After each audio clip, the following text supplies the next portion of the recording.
Mga kasama, halika dito sa bahay ko. So, tingnan natin yung bahay na to.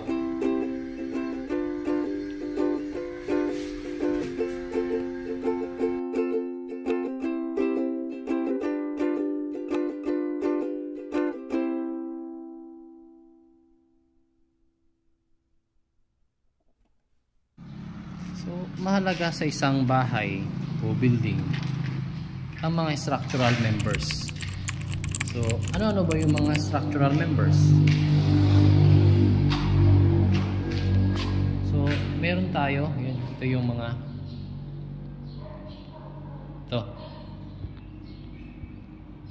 bigat.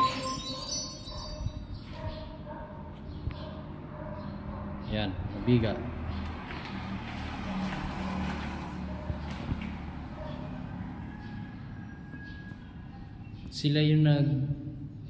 Sila yung sumusuporta dito sa ating mga slab. At ito, mga poste, ito naman yung vertical member na sumusuporta dito sa ating mga bigat. So tinatransmit ng slab yung load dito sa biga, at yung biga tinatransmit niya ang load dito mismo sa ating poste. So ito yung mga structural members natin. At yung poste, dadalhin niya naman yung load papunta sa pundasyon. So yan po yung mga structural members natin. So may mahalagang mga functions po yan sa isang bahay, sa isang gusali. So dapat hindi natin baliwalain kung ano man yung mga structural members na dapat meron ang ating mga bahay.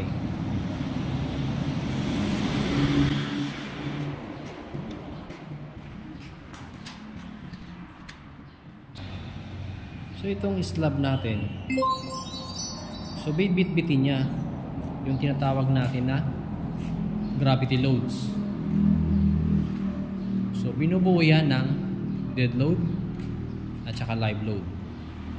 So yung dead load, yun yung mga static na mga puwersa o yung bigat na baga yan ay hindi gumagalaw, mga peaks.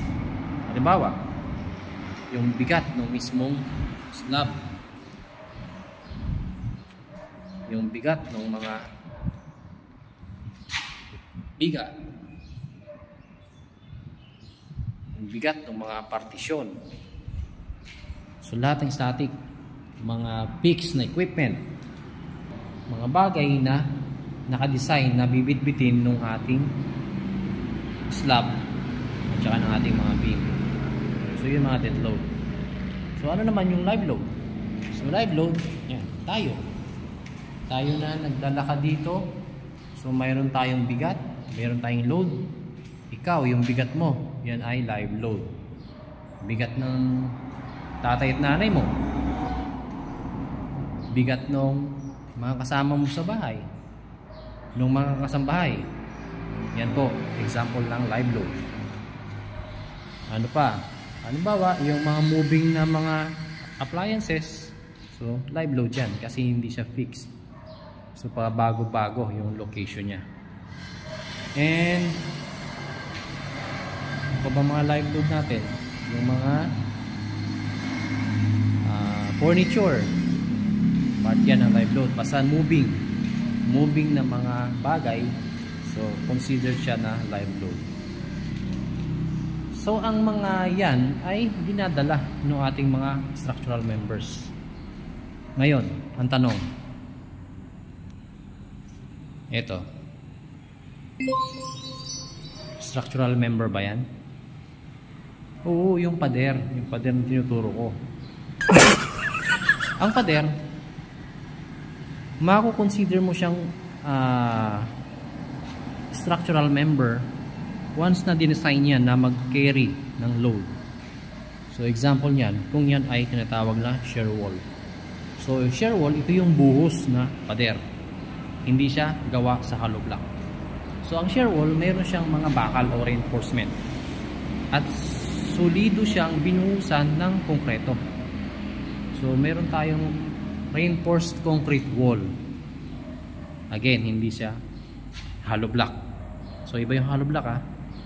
So ang hollow block, siya naman ang kadalasan na ginagamit natin na pang cover dyan sa perimeter, sa mga partition. So yun ang gamit ng hollow block.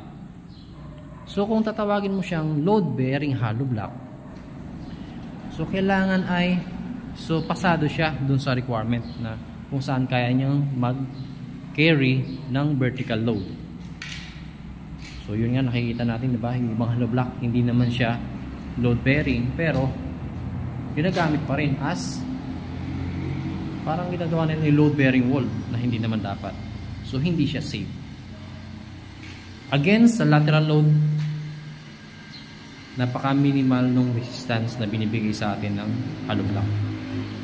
Okay, so wag natin gamitin ang hollow block bilang load resisting structure. So kung gusto nyo na ang wall ninyo walang poste, so gumawa tayo ng load bearing wall na buhos. So may bakal siya at saka mo buhusan, monolithic o isahang buhos. So doon mas safe yung bahay natin tulad nito.